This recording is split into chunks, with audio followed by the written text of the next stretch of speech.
ശരിക്കും ദൃശ്യം എന്ന് പറഞ്ഞ ഫിലിമിലേക്ക് ഞാൻ വളരെ ഔചാരിതമായിട്ടാണ് എത്തിയത്. കാര്യം ഞാൻ ഡോക്ടർ ലവ് എന്ന് പറഞ്ഞ ഫിലിമിനെ മ്യൂസിക് ചെയ്തുകൊണ്ടിരിക്കുമ്പോൾ അവിടെ പലപ്പോഴും ജിത്തുവേട്ടൻ വന്നിട്ടുണ്ട്. അങ്ങനെ ജിത്തുവേട്ടൻ ഞാൻ കണ്ടിട്ടുണ്ട്. അപ്പം ജിത്തുവേട്ടൻ ഞാൻ പോലും അറിയാതെ എൻ്റെ സോങ്സൊക്കെ ഞാൻ ചെയ്യുന്ന സ്ക്രാച്ചുകളും ഒക്കെ കേൾക്കുന്നുണ്ട്.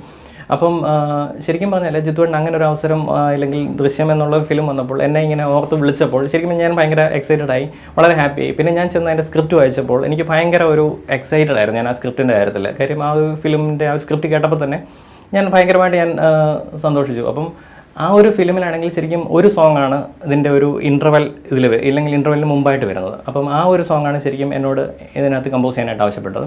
അപ്പോൾ അത്രയും ഭാഗം ഒരു പടത്തിൻ്റെ ഒരു വെറും ലൈറ്ററായിട്ടുള്ളൊരു വേർഷനാണ്. അപ്പോൾ ആ ഒരു രീതിയിലുള്ളൊരു സോങ് വേണം എന്ന് പറഞ്ഞു. അപ്പോൾ ഞാൻ അങ്ങനെ സോങ് ആണെങ്കിൽ ചെയ്തു കേൾപ്പിച്ചു. അപ്പോൾ ജിത്തുവേട്ടൻ ആദ്യം കേട്ടപ്പോൾ തന്നെ എനിക്ക് എന്താ പറയുക വളരെയധികം അപ്രീഷിയേറ്റ് ചെയ്തു. പിന്നെ അങ്ങനെയാണ് ശരിക്കും ആ ഫിലിമിലേക്ക് ഞാൻ എത്തുന്നത്.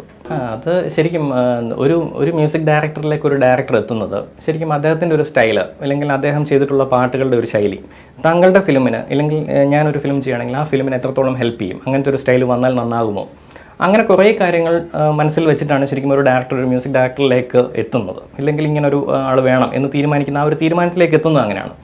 തീർച്ചയായിട്ടും ജിത്തുവേട്ടന് വളരെ വ്യക്തമായിട്ടുള്ള ധാരണ ഉണ്ടായിരുന്നു. ഈ പാട്ടിൻ്റെ എങ്ങനെയാണ്, ഈ പാട്ടിൻ്റെ ബീജി എങ്ങനെയാണ്, ഈ പാട്ടിൻ്റെ സെക്കൻഡ് ഫേസിൽ വരുന്ന സോങ് എങ്ങനെയാണ്. തീർച്ചയായിട്ടും ആ ഒരു തീരുമാനത്തിനനുസരിച്ചാണ് എന്നെ എൻ്റെ ആദ്യത്തെ ഒരു സോങ് ഏൽപ്പിച്ചത്. തീർച്ചയായിട്ടും എൻ്റെ അതിനുശേഷം ഞാനാണെങ്കിൽ ഒരു 3-4 ഫിലിംസ് ഞാൻ കമ്മിറ്റ് ചെയ്തിട്ടുണ്ട്. അത് പക്ഷേ എനിക്കാണെങ്കിൽ ഒരു നിർബന്ധമുള്ളതെന്ന് വെച്ച് കഴിഞ്ഞാൽ ഞാനൊരു ഫിലിം ചെയ്യുമ്പോൾ അത് എങ്ങനെ വെറുതെ എങ്ങനെ ചെയ്യേണ്ട, അല്ലെങ്കിൽ എൻ്റെ സോങ്സ് ജനങ്ങളിലേക്ക് എത്തുന്ന ഒരു പടമായിരിക്കണം, ഇല്ലെങ്കിൽ ആ ഒരു സോങ്ങിനെ വളരെ സീരിയസ് ആയിട്ട് കാണുന്ന ഒരു ഡയറക്ടറുടെ വർക്കായിരിക്കണം. ഇങ്ങനെയുള്ള കുറേ ആഗ്രഹങ്ങൾ എനിക്കുണ്ട്. അപ്പോൾ തീർച്ചയായിട്ടും അത്തരത്തിലുള്ള വർക്കുകളാണ് ഞാൻ കമ്മിറ്റ് ചെയ്തിരിക്കുന്നതും ഇപ്പോൾ ചെയ്തുകൊണ്ടിരിക്കുന്നതും.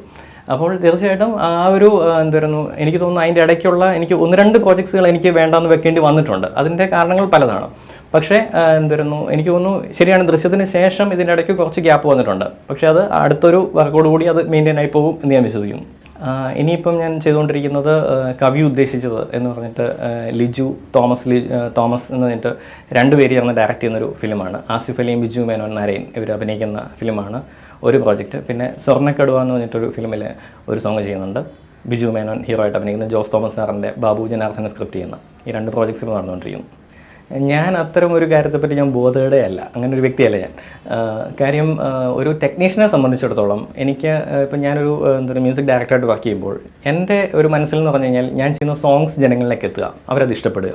അല്ലാതെ എന്നെ അതിലൂടെ ഇഷ്ടപ്പെടണം എന്നോ ഇല്ലെങ്കിൽ ഞാൻ ആണിത് ചെയ്തതെന്നോ അറിയപ്പെടണം എന്നുള്ളൊരാഗ്രഹം ശരിക്കും പേഴ്സണലി എനിക്കില്ല. അതുകൊണ്ട് തന്നെ ഞാൻ ആ ഒരു കാര്യത്തെപ്പറ്റി ഞാൻ തീരെ ബോധേഡല്ല. അതുകൊണ്ട് ആ ഒരു കാര്യം എന്നെ അലട്ടുന്നതേ ഇല്ല.